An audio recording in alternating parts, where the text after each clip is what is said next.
উচ্চ কমিশন কোম্পানিগুলো আমাদের কাছ থেকে উচ্চ কমিশন কর্তন করে নিচ্ছে।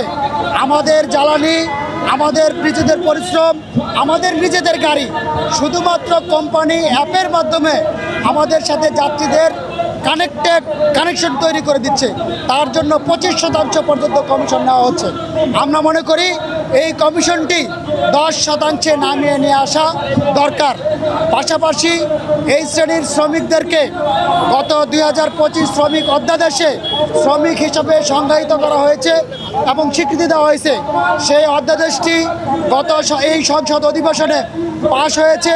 সেই জায়গা থেকে এখন আমরা প্ল্যাটফর্ম ওয়ার্কার বা প্ল্যাটফর্ম শ্রমিক, আমাদেরকে একজন শ্রমিক হিসেবে যে ধরনের সুযোগ সুবিধা আমাদের পাওয়া দরকার, কোম্পানিগুলো যাতে আমাদেরকে সেই সকল সুযোগ সুবিধাগুলো আস্তে আস্তে সেগুলো প্রতিষ্ঠিত করে, যাতে একজন শ্রমিক হিসেবে যে ধরনের অধিকার, সামাজিক সুরক্ষা, সামাজিক নিরাপত্তা ইত্যাদি আমার থাকা দরকার, সেগুলো যাতে প্রতিষ্ঠিত হয়। পাশাপাশি একটি ন্যায্য ভাড়া কাঠামো, যেটা দিয়ে একজন শ্রমিক হিসাবে আমরা সমাজে মাথা উঁচু করে দাঁড়াতে পারি এবং আমাদের জীবন মান সুন্দরভাবে পরিচালিত করতে পারি।